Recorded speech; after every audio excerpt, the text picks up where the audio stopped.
இதற்கு முன்பாக பேசும் பொழுது விக்கி அவர்கள் சொன்னார்கள், இந்த திரைப்படம் எல்லாவற்றையும் மறப்பதற்கு என்று குறிப்பிட்டார்கள். ஆனால் இந்த படத்தை பார்க்கும் பொழுது, இந்த ட்ரெய்லரை, இந்த பாடல்களை பார்க்கும் பொழுது எதையுமே மறக்க முடியாது என்கிற உணர்வுகள் தான் எனக்கு தோணுச்சு. ஜன்னலில் இருந்து நீங்கள் பார்க்க வேண்டாம், எங்கள் வீட்டுக்குள் வந்து பாருங்கள் என்று தயாரிப்பாளர் அவர்கள் சொன்னார்கள். உங்கள் வீட்டில் அல்ல, உங்கள் மடியில் படுத்து இந்த கதையை கேட்பது போல இருக்கிறது. இதை பார்க்கும் பொழுது என்னோட கண்ணு வந்து அப்படியே ஒரு நிமிஷம் கலங்கிருச்சு. ஒரு ட்ரெய்லரை பார்த்து நான் கண் கலங்கியது இந்த அந்தோணி திரைப்படத்தை பார்த்தேன். நண்பர்களே, இந்த படத்தின் தயாரிப்பாளர் யார் எனக்கு தெரியாது. இசையமைப்பாளர் ஐயா இசைஞானி இளையராஜா அப்படின்னு மட்டும்தான் எனக்கு தெரியும். 2 இளைஞர்கள் என்னை தேடி வந்தாங்க. அதில் தம்பி ஜெனேஸ்வரன் என்னை வந்து பார்த்தான். தான் இலங்கை மண்ணில் ஒரு படம் எடுத்திருக்கிறதாகவும், அந்த படத்துடைய ஆடியோ வெளியீட்டுக்கு நீங்கள் வரணும் அப்படின்னு என்கிட்ட கேட்டுக்கிட்டான். நான் அந்த இளைஞனை ரொம்ப ஆச்சரியமா பார்த்தேன். ரொம்ப கொஞ்சம் வயசுள்ள ஒரு இளைஞன். அங்க ஒரு சினிமா எடுத்து அந்த படத்தை இங்க இருக்கிற தியேட்டர்கள்ல விநியோகிக்கிறதுக்கு வந்திருக்கான் அப்படிங்கிறது எனக்கு தெரிஞ்சிச்சு.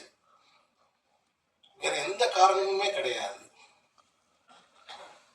ஒரு அழிந்து போன ஒரு நாட்டிலிருந்து, அழிக்கப்பட்ட ஒரு நாட்டிலிருந்து 2 இளைஞர்கள், ஏன்னா போர் முடிஞ்ச சூழலில் இந்த 2 இயக்குநர்களும் எப்படி ஒரு 5 வயசு 6 வயசு இருக்கும்னு நினைக்கிறேன். ரொம்ப 5 வயசு 6 வயசு குழந்தைகளா இருந்திருப்பாங்க. அந்த வயசுல இருந்து இருந்து வந்து இப்படி ஒரு சினிமாவை எடுத்து அதை இங்க கொண்டு வரணும்னு நினைக்கிறாங்க. ஸோ இலங்கையிலிருந்து வருகிறோம்னு சொன்ன ஒரே ஒரு காரணம் தான் நான் இந்த விழாவில் கலந்து கொள்வதற்கு காரணம். இளையராஜா அவர்கள் இந்த படத்துக்கு இசை என்று சொன்னார்கள். எனக்கு என்னமோ அவர் ஆசீர்வாதம் பண்ணியிருக்காருன்னு நினைக்கிறேன். இசையமைச்சிருக்காருன்னு சொல்றதை விட he blessed அப்படின்னு தான் நான் சொல்றேன். ஒவ்வொரு பாட்டு, அந்த ட்ரெய்லருக்கு போடப்பட்ட அந்த பின்னணி இசை, அதை பார்க்கும்போது என்னோட உள்ளுணர்வு அதுதான் சொல்லுச்சு. ஒரு நாடு வந்து சிதிலமான பிறகு, சிதைஞ்ச பிறகு, அதுக்கு பிறகு அங்க ஒரு வாழ்க்கை எப்பயுமே, உலக நாடுகள் எந்த நாடுகளே எடுத்துக்கங்க, போர் முடிந்த பிறகு அல்லது போர் முடிந்ததாக அறிவிக்கப்பட்ட பிறகு அந்த நாட்டுல வாழ்க்கை அப்படிங்கிறது எப்படி பார்த்தாலும் கேள்விக்குறிதான். அங்கே ஒரு தனியனோட இருப்பு அப்படிங்கிறது கேள்விக்குறிதான்.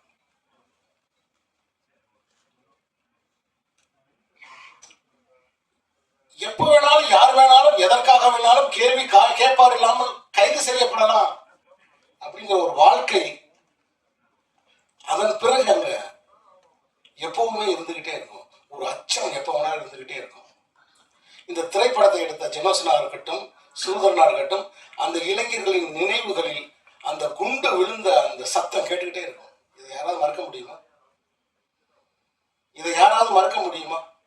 அப்ப உளவியல் ரீதியாகவும் பொருளாதார ரீதியாகவும் அதிகாரத்தின் பக்கம் இருந்தும் ஒரு அடக்குமுறையை சந்தித்து வருகிற ஜனங்களின் கலை வடிவமாக தான் இந்த அந்தோணியை நான் பார்க்கிறேன். ஈழ சினிமாவும் காலதாமதமாக தான் ஆரம்பித்திருக்கிறது. 1980 வரை இந்திய இலங்கை கூட்டு தயாரிப்புகளில் பல படங்கள் வந்திருக்கின்றன. ஐயா சிவாஜி அவர்கள் நடித்த படங்களாக இருக்கட்டும், ஏவி நிறுவனம் தயாரித்த படங்களாக இருக்கட்டும், போர் துவங்குவதற்கு முன்பு வரை சிங்கள படங்கள் கூட இதே சாலிகிராமத்தில்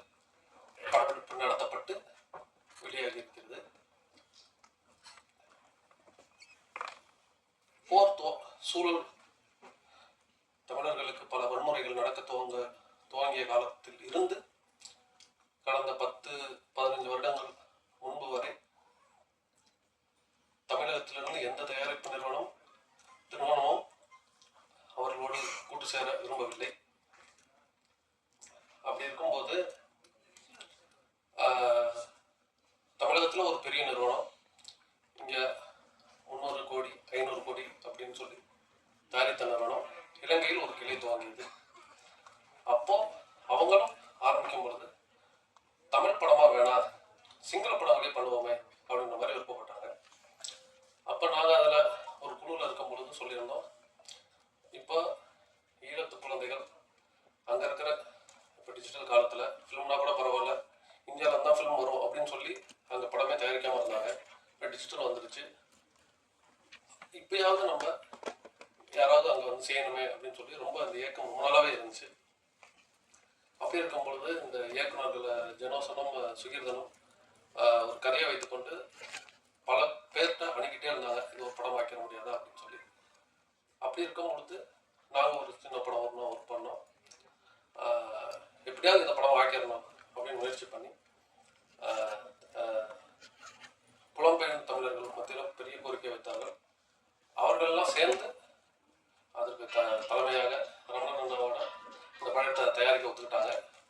சரி, ஈழ சினிமா இப்போ தமிழுக்கு ஒரு சிறப்பு உண்டு. மற்ற இந்தியாவில் இருக்கிற மற்ற மொழிகள் மாதிரி இல்லாமல் இப்போ பல மொழிகள் இந்தியாவில் மட்டும்தான் பேசப்படுது. ஆனால் தமிழ் வந்து இந்தியாவை தாண்டி சிங்கப்பூரில் ஒரு ஆட்சி மொழியாகவே இருக்குது, மலேசியாவில் இருக்குது, இலங்கையில் இருக்குது, தென்னாப்பிரிக்காவில் இருக்குது, இப்படி பல நாடுகளில் இருக்குது. இப்போ தமிழனும் அங்கே இருந்தாவே கலையும் அவர்கள் கூடவே பயணித்தும் இருக்கும். இப்படி இருக்கிற பட்சத்தில் அங்கே சினிமா இப்போ நம்ம இந்தியாவில் வந்து படம் எடுத்துட்டு சென்சாருக்கு அனுப்புகிறோம். மற்ற நாடுகளில் படம் எடுக்கிறதுக்கு முன்னாடியே ஸ்கிரிப்டை சென்சார் பண்ணிட்டு அப்புறம்தான் அவங்க ஒத்துக்கிட்ட காட்சிகள் மட்டும் தான் நம்ம படமே எடுக்க முடியும். அப்படி ஒரு காலகட்டம் தான் இருக்குது. ஒரு போர் நினைவுகள் பற்றின படங்கள் எடுத்துட்டு இருந்தது போய் அடுத்த கட்ட மறுவாழ்வு கதைகள் எடுப்போம், ரம்மியமான கதைகள் எடுக்கணும் அப்படின்னு சொல்லி மக்களுக்கும் அந்த நினைவுகள் வரிகளை மறந்து மகிழ்ச்சியாகவும் இருக்கணும்ல. போராட்டம் நடந்துருச்சு, அதையே நினைச்சுக்கிட்டு ஒரு துக்க சம்பவம் நடந்ததுக்கப்புறம் அதையே நினைச்சுக்கிட்டு எவ்வளோ வருஷம் தான் இருக்கிறது, வாழ்க்கை என்பதே அடுத்தடுத்த கட்டங்களுக்கு போவதானே அப்படின்னு ஒரு ஆசையில் ஒரு வாழ்வியல் கதையாக இருக்கணும் அப்படின்னு சொல்லி இந்த படத்தை இயக்குநர்கள் விரும்பினாங்க. அது எங்களுக்கும் ரொம்ப சந்தோஷமாக பிடிச்சிருந்துச்சு. அதுக்கு பெரிய வரவேற்பும் உதவியும் தயாரித்து முடிந்த ரமணன் அண்ணாவுக்கு என்னோட மகிழ்ச்சியை தெரிவிச்சுக்கிறேன். அப்புறம் பாலுமேந்திர சார் இருந்த வரைக்கும் நாங்கள் அந்த சீனெல்லாம் அவர்கிட்ட உதவியாளராக இருந்து வாழ்வியல் கதைகள் படுத்து நாங்களாம் ஒரு நாள் இப்படி எடுக்க மாட்டோமான்னு ஆசைப்பட்ட காலங்கள் உண்டு. அவரோட கனவும் எப்படியாவது வாழ்க்கையில் ஒரு வாட்டியாவது வந்து ஈழத்தில் ஒரு படம் எடுக்கணும்னு ஆசைப்பட்டார் கடைசி வரைக்கும். எப்படி சொல்லியிருக்காரு, அந்த கனவு ஒரு ஆசைப்படி நினைவானது எனக்கு ஒரு பெரிய சந்தோஷம். போரை தாண்டின ஒரு கதை, அதுவும் எனக்கு ரொம்ப சந்தோஷமான ஒரு விஷயம். சார் சொன்ன மாதிரி ஓசி ஃபிலிம்ஸ் ப்ரொடியூசர். ஸோ இவங்களை பற்றி சொல்லணும்னா வந்து சார் வந்து ஒரு ட்ராமா ஆர்டிஸ்டாக அங்கே இருந்து அதுக்கப்புறமா ஒரு சில படங்கள் பண்ணியிருக்காரு. பட் இந்த கதை சொல்லும் பொழுது அவருக்கு அதை சார்ந்த ஒரு கதையாக இருக்கும் பொழுது ஓகே ஒரு டிஃப்ரெண்ட் வெர்ஷன் ஆஃப் லவ் இருக்கு, சரி நம்ம பண்ணலாம் அப்படின்னு சொல்லிட்டு இந்த படத்துல இறங்கி பண்ணியிருக்காங்க. ஸோ ப்ரொடியூசர் ரமணன் சார் மற்றும் சுகந்தனி 2 ப்ரொடியூசர் இருக்காங்க. But I think Ramanan sir தான் இங்க பேச போறாரு போல இருக்கு, கரெக்டுங்களா? ஸோ ஒரு சில வார்த்தைகள் சார் ப்ளீஸ்.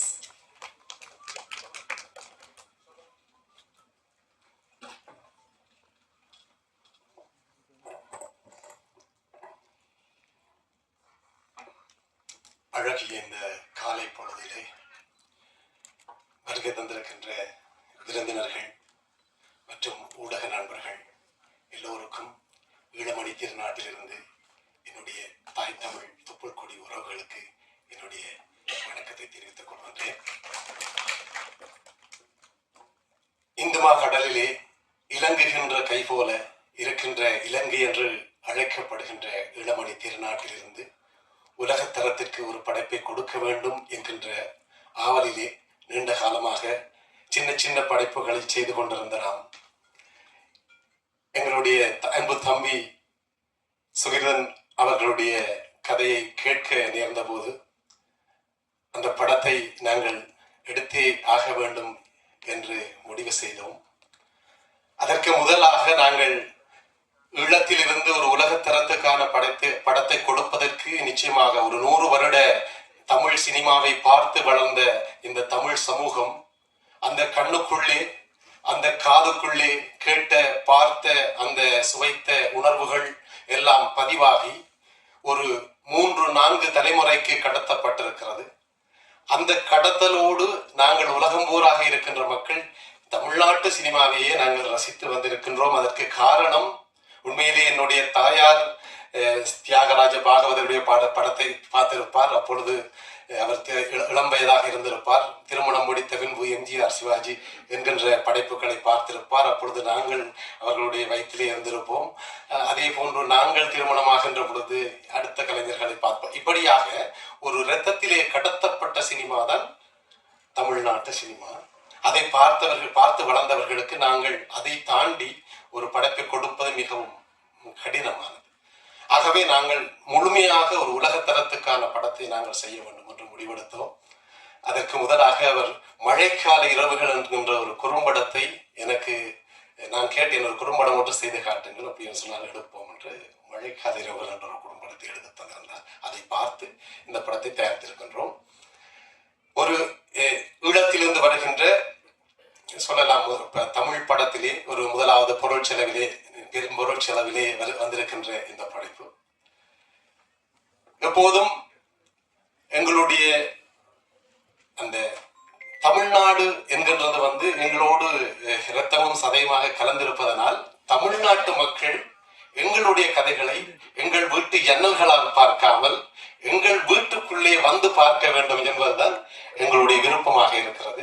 இந்த படத்திலே நீங்கள் ஜன்னலால் பார்க்க முடியாது, வீட்டுக்குள்ளே வந்துதான் பார்க்க வைத்திருக்கின்றார்கள் எங்களுடைய இயக்குநர்கள். நீங்கள் பார்ப்பதாக இருக்கும். உங்களுடைய சக உறவுகள் எப்படி புது இடத்திலே அந்த வாழ்கின்றார்கள் என்பதை பார்க்கக்கூடியதாக இருக்கும்.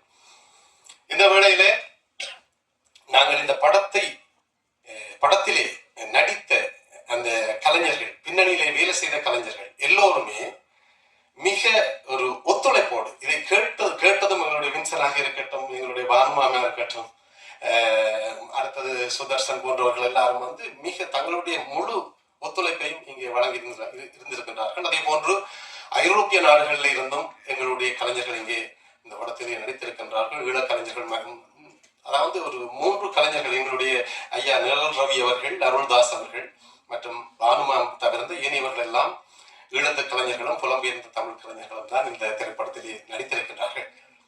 உண்மையில் இந்த படம் ஒரு பிரபஞ்சம் எங்களிடம் கொண்டு தந்திருக்கின்றது என்றுதான் நாங்கள் சொல்ல வேண்டும். ஏனென்று கேட்டால் இந்த பிரபஞ்சத்தினுடைய இணர்ச்சியிலே எங்களுக்கு கிடைத்திருக்கிறது இசையனும் மணிமகுடமாக எங்களுடைய இளையராஜா ஐயா அவர்களுக்கு இந்த நேரத்திலே இந்த இசை வெளியீட்டு விழா நேரத்திலே நான் அவர்களுக்கு எங்களுடைய உலகத் தமிழர் சார்ந்த எங்களுடைய வணக்கத்தையும் நன்றியையும் இந்த வேளையிலே அவருக்கு நாங்கள் தெரிவித்துக் கொள்கின்றோம். ஏனென்று கேட்டால் இந்த படத்துக்கு அவரால் தான் இசை கொடுக்க முடியும் என்பது எங்களுடைய உள்கருத்து. ஏனென்று கேட்டால் நாங்கள் இரத்தமும் சதையுமாக அவருடைய பாடலை கேட்டு வளர்ந்தவர்கள்.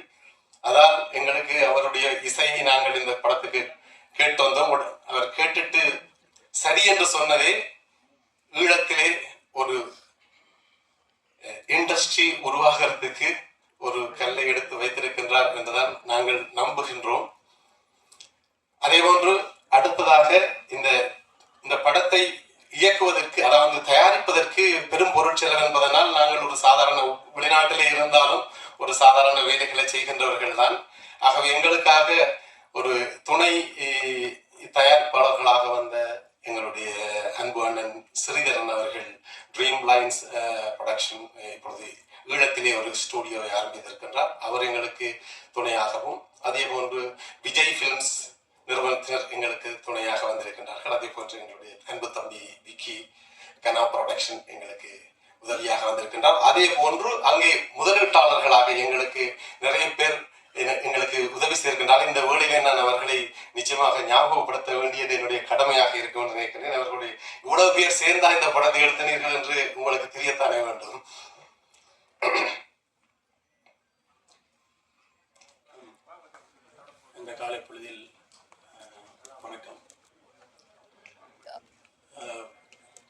உண்மையிலேயே இது வந்து ஒரு மிக மிக மகிழ்வான ஒரு தருணமாக நான் உணர்றேன். சீனிவாச சமஸ்யா சொன்ன மாதிரி அந்த நாங்கள் இதுவரைக்கும் தமிழ் சினிமாவில் அந்த கடலினுடைய இந்த கரையை பலமுறை பார்த்துட்டோம்.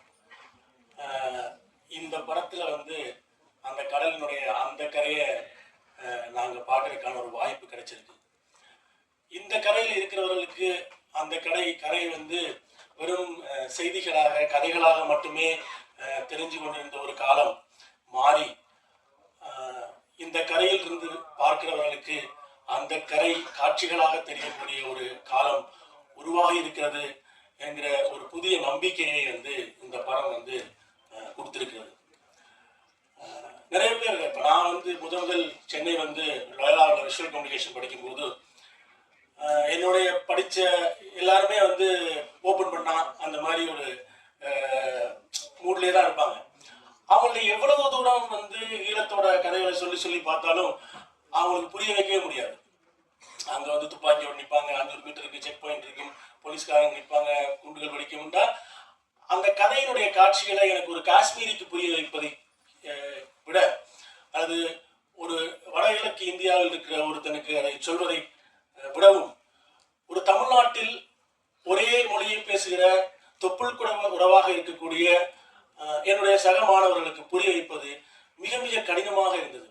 அதுக்கு முக்கியமான காரணம் எங்களுக்கு மதுரையில் உள்ள ஒரு பரோட்டா கடையில் பரோட்டா போடுறது தெரியுது ஈழத்தில் இருக்கிறவங்களுக்கு, ஒரு கோயம்புத்தூர்ல இருக்கக்கூடிய ஒரு வீடு தெரியுது, அங்க இருக்கிற மொழி தெரியுது, அங்க ஒரு ஆட்சிப்பாளர் சொல்ற பழமொழி தெரியுது. ஆனால் ஈழத்தில் இருக்கக்கூடிய ஒரு வீடு, அந்த வீட்டுக்குள்ள இருக்கிற ஒரு குசினி, அந்த வீட்டினுடைய வாழ்க்கை வந்து தமிழகத்துக்கு காட்சிகளாக தெரியாமல் போய்விட்டது என்றதான் அந்த இடத்துல நான் உணர்ந்த, அப்போ நான் காலேஜ் படிக்கும்போது உணர்ந்த விஷயமா இருந்தது. அந்த நிலை வந்து இன்றைக்கு மாறிக்கொண்டே வருகிறது. அதுக்கான சூழல் உருவாகி இருக்கிறது என்று நான் நினைக்கிறேன். எங்களுடைய கதைகளை நம்ம சொல்றது, நான் வந்து முதல் என்னுடைய யாழ்ப்பாண நூலகம் எரிக்கப்பட்டதை பற்றின என்னுடைய ஆவணப்படம் வந்து 2007 திரையிடப்பட்ட போது அதை பாலுமந்திரா ஐயா அவர்கள் அந்த நிகழ்ச்சியில் அவர் தான் தலைமை தாங்கினார். அந்த நிகழ்ச்சியில் அவர் பேசும்போது ஒரு விஷயம் சொன்னார். இந்த லைப்ரரியினுடைய படிக்கட்டுகள் உட்கார்ந்து நான் படிச்சுட்டு இருக்கேன். இந்த நூலகத்தினுடைய நூல்களை நான் படிச்சிருக்கேன். ஆனா இந்த நூலகம் எரிக்கப்பட்ட போது நான் 3ஆம் முறை படம் எடுத்துட்டு இருந்தேன். அதுக்கு பிறகு வந்து ஆக்ஷன் கட்னு சொல்லிட்டு பார்க்க எனக்கு 65 வருஷம் ஆயிடுச்சு. நான் வந்து ஈழத்தை பத்தி ஒரு படத்தை கூட நான் எடுக்கவே இல்லை என்ற இதை வந்து நான் இப்போ உணர்றேன் அப்படின்னு என்னை கையை பிடிச்சி அவர் வந்து அழுதுகிட்டே அதை சொல்லிட்டு இருந்தாரு. அப்ப பிறந்த ஒரு குழந்தை வந்து ஒரு படத்தை எடுத்து நான் காட்டுது அப்படின்னு சொன்னார். முதல்ல வந்து இந்த தயாரிப்பாளர்களுக்கும் நன்றி தெரிவிச்சுக்கலாம். முக்கியமா இந்த 2 இயக்குநர்களுடைய ஜனசனும் சிகுதரனும், ஏன்னா அவங்களாம் வந்து இப்போ உள்ள அந்த கமர்ஷியல் தமிழ் சினிமாக்களை பார்த்து வளர்ந்த குழந்தைகளா இருப்பாங்க. அப்படி இருந்துமே அதெல்லாம் தவிர்த்துட்டு அவங்க வாழ்க்கைக்குள்ள இருந்து அவங்க மண்ணில இருந்து ஒரு கதை எடுக்கிறதுக்கு வந்து மிகப்பெரிய தெளிவு வேணும். அந்த தெளிவுக்காக உங்களை 2 பேருக்கும் முதல்ல வாழ்த்துக்கிறேன். படம் நான் பார்த்துட்டு ரொம்ப நல்லா இருந்தது. ஒரே ஒரு வேண்டுகோள் மட்டும்தான், ஏன்னா கண்டிப்பா வந்து தயாரிப்பாளர் சொன்ன மாதிரி இந்த கதைகளை வந்து எங்க ஜன்னல் வழியா பார்க்கணும், எங்க வீட்டுக்குள்ள வந்து பாருங்கன்னு சொன்னாங்க. அதே மாதிரி ஈழத்து பின்புலத்துல இருந்து நம்ம நிறைய கதைகள் சொல்ல வேண்டியது இருக்கு. எப்படி இன்னைக்கு வந்து மலையாள படங்கள் பார்க்கும்போது அந்த நிலப்பரப்பும் அவருடைய வாழ்க்கையுடைய வாழ்வியல் சூழலும் வந்து நமக்கு ஒரு ஏதோ ஒரு விதத்துல நம்மளை இழுக்குது, புதுசா ஒரு தன்மை ஏற்படுத்து கதைகளை தாண்டி. அது மாதிரி ஈழத்துல பதிவு பண்ணப்பட வேண்டிய அவ்வளவு விஷயங்கள் இருக்கு. ஈழத்திலிருந்து வரக்கூடிய படைப்பாளர்கள் தமிழ் சினிமாவுடைய தாக்கத்திலிருந்து முதல்ல விடுபட்டா நிறைய ஒரு முக்கியமான படங்கள்லாம் வரும் அப்படிங்கிற அந்த நேரத்தில் நான் பதிவு செய்து கொண்டேன். அது ஒரு தன்னிச்சையான இண்டஸ்ட்ரியா மாறணும், அது ரொம்ப முக்கியமானதா இருக்கு. அதுக்கு இது வந்து ரொம்ப ஒரு வெளிச்சமா தெரியுது. ஒரு தன்னிச்சை, இன்னும் இந்த இந்திய சார்பு இல்லாம தமிழ் சினிமா துறைகளுடைய ஆளுமைகள் சார்பு இல்லாம ஒரு தன்னிச்சையான அந்த ஒரு இண்டஸ்ட்ரியா ரொம்ப சீக்கிரம் வரும் அப்படிங்கிற நம்பிக்கை வந்து இந்த படம் கொடுத்துருக்கு. இதுக்கு அடுத்து சோமிதரன் தோழர் ஒரு படம் எடுத்து முடிச்சிருக்கிறாரு. இங்க இருக்கிற விஜயதரன் தோழர் ஒரு படம் எடுக்க இருக்கிறாரு. இப்ப அசின்னு ஒரு தோழர் வந்து அவரு ஒரு படம் எடுத்துட்டு இருக்காரு. ஸோ நம்பிக்கைகள் நிறைய இருக்குது நமக்கு. கண்டிப்பாக உங்களுடைய தன்னிச்சையான அந்த ஒரு இண்டஸ்ட்ரிக்கு எப்போதும் நாங்கள் துணை நிற்போம் என்று கூறி விடைபெறுகிறேன். நன்றி, வணக்கம். அனைவருக்கும் வணக்கம். ஸோ இந்த ட்ரெய்லர் பார்த்தேன், ரொம்ப சூப்பராக இருந்தது. இந்த மாதிரி ஒரு மிகப்பெரிய படைப்பை நான் எதிர்பார்க்கவே இல்லை. நான் ஆல்ரெடி இந்த 2 பேரும் இயக்குனர் அவங்க ஆஃபீஸ் போயிருக்கேன். அங்கே ஈழத்தில் இவங்களோட ஆஃபீஸ் அலுவலகத்துக்கு நான் போயிருக்கேன். ஸோ அவங்களோட உழைப்பு எல்லாரையும் பார்த்துருக்கேன். ஒரே ஆஃபீஸ் ஃபுல்லாக வந்து வெறும் ஸ்டோரி போர்டாக வந்து போட்டு எல்லாம் பயங்கரமாக பண்ணிட்டு இருந்தாங்க. அப்போவே ரொம்ப இன்டர்நேஷ்னலாக அவங்களுடைய ஒர்க் எல்லாமே இருந்தது. ஸோ ரொம்ப கங்க்ராச்சுலேஷன் ஃபார் யூ. லைக் ரொம்ப மிக அற்புதமான படைப்பு இது. இந்த ட்ரெய்லர் வந்து நான் 2 நாளைக்கு முன்னாடியும் பார்த்தேன், நான் இப்போ இங்கே தேட்டர்லையும் பார்த்தேன். ரொம்ப சூப்பராக இருந்தது. தயாரிப்பாளர் அவர்களுக்கு என்னுடைய வாழ்த்துக்கள். ஈழத்துலேருந்து ஒரு இண்டஸ்ட்ரி வளருதுன்றது நம்ம எல்லாருக்கும் ரொம்ப பெருமையான ஒரு விஷயம். அங்கே ஒரு யூனிட்டும் ஸ்டார்ட் ஆயிடுச்சு. ஒரு அடுத்தடுத்து பின்னாடி நிறைய கதைகள் வரும்னு நான் எதிர்பார்க்குறேன். வெறும் போர்க்களத்தில் மட்டும் இல்லாமல் அங்கே ஒரு வாழ்வியல் இருக்குது. அந்த வாழ்வியலுக்கான மொத்த கதைகளும் கமர்ஷியலாகவும் சரி, ஆர்ட் ஃபிலிமாக இருந்தாலும் சரி, எல்லாமே வெளியிலேருந்து நிறைய பேர் வந்து அந்த கதைகளை சொல்லியிருக்காங்க. அதை தான் நாங்கள் பார்த்துருக்கோம். நிறைய பேர் தப்பாகவும் சொல்லியிருக்காங்க. அங்கே உள்ளவங்க நீங்கள் வந்து அந்த கதைகளை எடுத்துகிட்டு வந்து சொல்கிறது வந்து அதுதான் சரியான விஷயம். ஸோ இந்த படம் மிகப்பெரிய சக்ஸஸ் அடையும். உலகம் ஃபுல்லாக இந்த படம் வெற்றி அடையும். என்னுடைய மனமார்ந்த வாழ்த்துக்கள். Good luck for you. Thank you.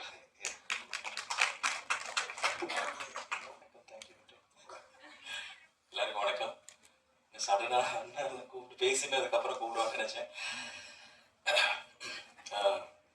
பத்திரிகையாளர்கள், மீடியா நண்பர்கள், மீடியாவில் வந்திருக்கும் ப்ரொடியூசர், இயக்குனர்கள், அதுக்கப்புறமா எங்களுடைய நலன் விரும்பிகள் எல்லாருக்குமே வந்து வணக்கம். ரொம்ப நன்றி. அந்தோனி படத்தினுடைய ட்ரெய்லர் அண்ட் இசை வெளியீட்டு விழா எல்லாருக்கும் வந்ததுக்கு, அதாவது ரொம்ப நாள் ஒரு ட்ரீம் இது. இப்படி ஒரு ஸ்டேஜில் ஏரியா, அதாவது இது பிரசாத் லேப்ல நம்மளோட பேனர் வந்து இருக்கு. இந்த ஸ்டேஜில் ஏறி நம்ம வந்து உட்கார அப்படின்னு ரொம்ப நாள் ஒரு ட்ரீம். ஏன்னா ஒரு 3 வருஷத்துக்கு முன்னாடி நானும் ஜெனோஷனும் இது பிரசாத் லேப்ல வந்து ஒரு புக் லான்ச் வந்துருந்தோம். அப்போது அங்கே உட்காந்துருந்தோம். அந்த இடத்துல அப்போ உட்காந்துருக்கும் போது, அண்ணா பார்த்துக்கண்ணா, இந்த இடத்துல ஒரு நாள் நம்ம உட்காந்துருக்கணும் அப்படின்னு சொன்ன, ஒரு படம் பண்ணிட்டு இந்த இடத்துல வந்து நம்ம அதை லான்ச் பண்ணணும்டா பெருசாக அப்படின்னு சொல்லியிருந்தாரு. ஸோ ஏதோ இந்த யூனிவர்ஸ் நமக்கு கரெக்டாக ஒரு விஷயத்தை நோக்கி அதை ஒரு விஷயத்த நினைச்சிட்டே இருக்கும்போது அந்த விஷயம் கண்டிப்பாக நமக்கு நடக்கும். கொஞ்சம் லேட் ஆயிடுச்சு வரும்போது. ஆக்சுவலி ஹாஸ்பிட்டலுக்கு போய் அந்த மாதிரி ஒரு டைம் வந்தாச்சு. பட் அதுக்கு சாரி. இந்த நான் ஏற்கனவே ட்ரெய்லர் பாடங்கள் பார்த்துட்டேன். ஸோ அது உங்களுக்கு பிடிக்கும்னு நான் நம்புகிறேன். கண்டிப்பாக நம்ம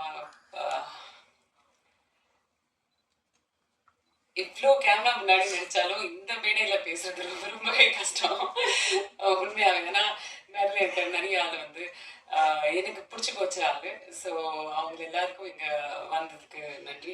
லெனின் பாரதி அவர்கள், சீனு அவர்கள், நீங்கள் எல்லாரும். நீங்கள் இந்த ட்ரெய்லர் லான்ச்சுக்கு இப்போ வந்தீங்க. பட் நாங்கள் அனௌன்ஸ் பண்ணும்போது அவர் ஸ்ரீலங்காலே இருந்தார். ஸோ அப்போ கூட ரொம்பவே நீங்கள் ஹெல்ப் பண்ணுறீங்க. ஸோ அதுக்கு ரொம்ப நன்றி. இந்த படத்தை பண்ணும்போது வந்து நாங்கள் எல்லாரும் இப்போ ட்ரெய்லரில் இருக்கோம், சினிமாவில் இருக்கோம். எங்களுக்கு எல்லாரும் ஒரு ஸ்க்ரீன் ஸ்பேஸ் இருக்கு. பட் அந்த ஊர் மக்கள், அங்கே இருக்கிற ஃபிஷர்மேன், அவங்களெல்லாம் வந்து ஒரு இது ஸ்ரீலங்காவோட ராஜா ஹரிஷ்சந்திர மாதிரி ஃபீல் பண்ணாங்க. அவங்க வந்து அந்த ஊர் மக்கள் வந்து எல்லாருக்கும் ஹெல்ப் பண்ணி, குட்டி குட்டி பசங்கள் வந்து கூப்பிடுறதுக்கு ஒரு ஈடி இல்லாத அந்த குட்டி பசங்க வந்து இப்போ ஒரு சின்ன ஈடி, அந்த மாதிரி நிறைய மக்கள் வந்து அப்படியே ஹெல்ப் பண்ணாங்க. சாப்பாடு கொடுக்கறதுக்கு, பாத்ரூம் கொடுக்கறதுக்கு, நிறைய திங்ஸ் பண்றதுக்கு. ஸோ இது வந்து அவங்களோட ஒரு ராஜா ஹரிஷ்சந்திர மாதிரி ஃபீல் பண்ணி இந்த படத்தை வந்து பாருங்க, தியேட்டருக்கு வாங்க. அது மட்டும் தான் சொல்ல முடியும். போதும், நன்றி. I think everybody did a great performance. What else I can say? Thank you. இலங்கையில் தான் பிறந்து வளர்ந்ததெல்லாம். ஆனால் அந்த ஊரை பற்றி படம் எடுத்தது எனக்கு ரொம்ப பெருமையாகவும் சந்தோஷமாகவும் இருக்குது. என்னோட கணவரோட ஆசீர்வாதத்தால் இந்த அந்தோணி படம் பெரிய வெற்றி படம் வாழ்த்துகிறேன். நன்றி, வணக்கம். தேங்க்யூ. நடித்த படம் ஒரு 10 படத்தில் ஆடியோ லான்ச் வந்திருக்கு. வேடிக்கை பார்க்கறதுக்கு ஒரு படத்துக்கு போயிருக்கேன். ஆனால் எந்த ஆங்கருமே கண்ணீர் விட்டு பார்த்ததில்லை. எங்களை படம் ஏற்கனவே சோகமான படம், வாரங்கள் எல்லாமே சோகமாகவே பேசிட்டு இருக்கிறாங்க. ஸோ இப்போ என்ன அவங்க டேரக்டரோட முக்கியமான விஷயம் சொன்னாங்க, நீங்கள் ஃப்ளைட் எடுத்து போய் ஜெஃப்னாக்கு போகிறத இல்லை, டிக்கெட் எடுத்து போனீங்கன்னு சொன்னால் ஜெஃப்னா டவுனில் இறங்கி அல்லப்புட்டின்னு சொல்லி ஒரு கிராமம் இருக்குது, ராஜா சாரோட 5 பாட்டை கேட்டுட்டு நீங்கள் அங்கே போனீங்கன்னு சொன்னால் எங்கள் ஊரை பார்க்கலாம்னு சொல்லி அந்தோணி சார்பில் நாங்கள் உங்களை வந்து பூ கொடுத்து கௌரவிக்கிறோம். இது பூரா கூல்ஸ் ரேஸ் கொடுத்த பூ மாதிரி மான மாதிரி போகாமல் அண்ணன் முறையில் கொடுத்த பூவு. சரி, எனக்கு 2 வார்த்தையில் இது நான் இந்த படத்தை பற்றி பேசணும்னா என்கிட்ட நிறைய பேச வேண்டியிருக்கும். பட் என்னால் முடிஞ்ச அளவுக்கு கொஞ்சம் பேசுகிறேன். ப்ளீஸ் பொறுத்து கொஞ்சம் கேளுங்க. என்னன்னா, நான் 8 வயசுல எங்கள் அம்மாட்ட ₹1 ₹2 திருடி சினிமா பார்க்க வெளிக்கிட்டு சூப்பர் ஸ்டாரோட ஆடுபுலி ஆட்டம் படம் பார்த்துட்டு அவரோட பெரிய ஃபேன் ஆகி அவரோட போஸ்டர் பார்த்துட்டு எங்கள் ஊரில் ஒரு மினி தியேட்டர் இருக்குது. அந்த மினி தியேட்டரில் ஒரு போஸ்டர் பார்த்துட்டு இப்படி ஒரு போஸ்டரில் நான் இருக்கணும்னு ஆசைப்பட்டேன்னா, அதுக்கப்புறம் எனக்கு அந்த கனவு எப்படி அதை கொண்டு செலுத்துறது, அதை எப்படி பார்க்குறதுலாம் எனக்கு தெரியவே தெரியாது. அப்புறம் போர் சூழலால் வந்துட்டு இடம்பெயர்ந்து குடும்பத்தோட நார்வே நாட்டில் போய் குடியேறினேன். அங்கே போயிட்டு 16 வயசில் ஒரு வெள்ளக்கார நாட்டுக்கு போனால் இப்படி வாழ்ந்துருப்பேன்னு தெரியும் உங்களுக்கு எல்லாம். நல்லா ஃப்ரீயாக எவ்வளோ ஃப்ரீயாக வாழ முடியும் அவ்வளோ ஃப்ரீயாக சந்தோஷமாக வாழ்ந்து உள்ளூர் நாடகங்களில் நடிப்பேன், டான்ஸ் ஆடுவேன், பாட்டு படிப்பேன், இதெல்லாம் பண்ணிட்டு இருக்கும்போது சும்மா வேடிக்கையாக இருந்த விஷயம் வந்து NTFF Norway Tamil film festival, இந்தியாவில் இருக்க உலக படங்கள் எல்லாத்துக்கும் அவார்டு கொடுக்குற வசீகரன் அவர்களுக்கு நான் உதவியாக வந்து அவர்கிட்ட ஃபெஸ்டிவலில் இருப்பேன். அந்த டைமில் தான் நிறைய டைரக்டர்ஸோட சேர்ந்து பழகிறதுக்கு வாய்ப்பு கிடைத்தது. நான் வந்து கொஞ்சம் திமிராக இருப்பேன். எனக்கு இந்த பம்முறதெல்லாம் தெரியாது, அப்படி பம்முறதெல்லாம் தெரியாது, ஏன்னா எனக்கு சினிமா தெரியாது. அப்படி இருக்கும்போது தான் பிரபு சாலமன் சார் எனக்கு நான் நடிக்க வேண்டிய முதல் படம் நீர்ப்பறவை சார், ஸ்ரீராமசாமி சார் வந்து எனக்கு வாய்ப்பு கொடுக்கணும்னு சொன்னார். பட் அங்கிருந்து வர முடியல, அதால் அதை நடிக்க முடியல. இந்த டைமில் பத்திரிகை நண்பர்களே, ப்ளீஸ் உங்கள்கிட்ட நீங்கள் தான் அதை கொண்டு சேர்க்கணும். என் கனவை நினைவாக்கி எனக்கு சினிமா வாய்ப்பு தந்த எனது குருநாதர் பிரபு சாலமன் அவர்களுக்கு மனமார்ந்த நன்றியையும் என்றும் இதை மறக்காமல் இருப்பேன். அதேபோல் இலங்கையில் முதல் யாழ்ப்பாணத்திலிருந்து எங்களுக்கு வணிகம் இல்லாத ஒரு ஊரில் இருந்து எப்படி இந்த காசை திருப்பி எடுக்கப்படுறது உங்களுக்கு தெரியவே தெரியாது, சத்தியமாக தெரியாது. நம்ம ஒரு காசுக்கு ஒரு கோடியில் ஆரம்பிப்போம், 2 கோடியில் ஆரம்பிப்போம், 3 கோடியில் 5 கோடி அப்படி காய்ச்சி அதை சலிக்காம என்ன நம்பிக்கையில இந்த மனுஷன் காசை கொடுத்தாலும், என்ன நம்பிக்கையில இந்த மனுஷரை நம்பி இன்வெஸ்டர் சின்ன கூடி 1000 ரூபா 2000 யூரோ கொடுத்தோம், 500 ரூபா கொடுத்தோம்னா எல்லாம் தான் சேர்த்துக்கிறது. இன்னைக்கு பிரசாத் லேப்ல வந்துட்டு நான் 12 வருஷம் ஆச்சு சினிமாவுக்கு. எனக்கு கதாநாயகன், அதாவது இந்த படத்தின் முக்கியமான கதாநாயகன் இந்த படத்தின் முதன்மை பாத்திரம் கொடுத்து என்னை இங்கே நின்று பேச வைக்கும் அளவுக்கு எங்கள் சினிமா வளர்ந்து கொண்டு வருகிறது. முக்கியமான ஒரு நபர் சோமிதரன்னா, அவரை பற்றி நான் இந்த புக்கு படிக்கிறது, டாக்குமெண்ட்ரி பார்க்கறதுலாம் கிடையாது. நம்ம யாராவது அதை சொன்னாங்கன்னா வேடிக்கையாக கேட்டுப்பேன். ஆனால் சோமிதரன் நான் பார்த்த பிறகுதான் நான் கொஞ்சம் அந்த ஈழத்தை பற்றி எல்லாம் தெரிஞ்சுக்கணும்னு ஆசைப்பட்டேன். அதுக்கு நன்றி. நீடுரா படத்தை எனக்கு வாய்ப்பளித்ததுக்கு மிக்க நன்றி. எங்கள் படத்தை வந்து இங்கிருந்து வந்து எங்கள் படத்தின் பூஜையில் கலந்து கொண்டார் ஸ்ரீராமசாமி சார், அவருக்கு நன்றி சொல்லியாச்சு. அப்புறம் லெனின் பாரதி அண்ணா, எனக்கும் அவருக்கும் கருத்து பெரும் 2 பேருக்கும் சம்மந்தம் இல்லை. ஆனால் 2 பேரும் ஒன்றா தான் இருக்கிறோம். ஏன்னா நான் ரஜினி சாரோட தீவிர ஃபேன். ஓகே, நான் சினிமாவோட ஃபேன், ரஜினி சாரோட ஃபேன், அவ்வளோதான். நான் ஒரு படத்தை படமாக பார்ப்பதா. அப்புறம் வந்து யாரை பற்றி சொல்ல, சுதர்ஷன் ஆக்டர், அவனும் எனக்கு ஒரு தம்பி தான். இந்த படத்தில் அவனோட நடிக்கிறது எனக்கு சந்தோஷம். யாரை பற்றி சொல்கிறது இல்லை. ஆனால் இங்கே சொல்ல போனால் ஜெனோசன் என்ற அந்த ஒரு நபர், அவருக்கு எலும்பு நன்றின்னு சொன்னால் அவருக்கு நீங்கள் எல்லாரும் அவர்களை பார்த்துக்கோங்க. அவரை பற்றி தான் இங்கே நேற்று ஒரு ஆங்கர் கேட்டாங்க, எனக்கு ஒரு ஸ்வீட் கொடுத்து இந்த படத்தில் வேலை செஞ்ச ஆக்கள் இந்த ஸ்வீட்டை யாருக்கு கொடுப்பேன் அப்படின்னு சொன்னால், நான் சொன்ன வந்துட்டு சுகிர்தன் டைரக்டர், நீங்கள் ஒரு எழுதுனீங்க சொல்லுது, இவருக்கு கொடுப்போம்னு சொன்னேன். அப்புறம் டக்குன்னு இவனுக்கு கொடுக்காது, எல்லாத்தையும் அவனுக்கு தான் கொடுக்கும்னு சொன்னேன். ஏன்னா கிட்டத்தட்ட 7 வருஷமா வந்து எல்லா சினிமா அசிஸ்டன்ட் டைரக்டர்ஸ் எல்லாம் மதுரையில இருந்தோ, கோயம்புத்தூர்ல இருந்து, இந்த ஊர்ல இருந்தோ, இல்லாட்டி இந்த நாட்டில இருந்தோ வார எல்லா அசிஸ்டன்ட் டைரக்டரும் பாடுற அதே கஷ்டத்தை பட்டாலும் கடைசி மட்டும் விடாம நின்று முயற்சி பண்ணி அவங்க நிச்சயம் இலங்கையில் வந்து ஒரு 2 லட்சம் 3 லட்சம் சம்பளத்தில் வேலை செஞ்சுக்கலாம் போயிருக்கலாம். எல்லாத்தையும் விட்டுட்டு இதைத்தான் பண்ணணும்னு சொல்லி வந்து லெனின் சொன்ன மாதிரி எல்லாரும் படுக்கிற படம் எடுக்காம புதுசாக ஒரு படம் எடுப்போம்னு சொல்லிட்டு இது பண்ணாங்க. இந்த படத்தோட கதை கேட்டு நான் தான் முதல்ல எனக்கு பிடிக்கலன்னு சொன்னாலும், ஆனால் இந்த படத்தில் நடிச்சிருக்காட்டி நான் பெரிய ஒரு குற்றம் செய்தவனா தான் இருந்திருப்பேன்னு சொன்னால் இது என்ன கூப்பிட்டுருப்பான் ஆடியெல்லாம் சரி. இப்படி ஒரு ட்ரெயிலரை பார்த்துட்டு முட்டாள் பகலே இந்த படத்தை விட்டேன்னு சொல்லி புலம்பாம என்னை நம்பி என்னை உருவாக்கி ஒரு அந்தோனியாக என்னை மாற்றி எனக்கு ரொம்ப ஆசை தான். 2 வருஷமாக கயல் வின்சன் சொல்கிறாங்க, அந்தோனி வின்சன் சொன்னாலும் நல்லா இருக்கும்னு ஆசைப்பட்றேன்.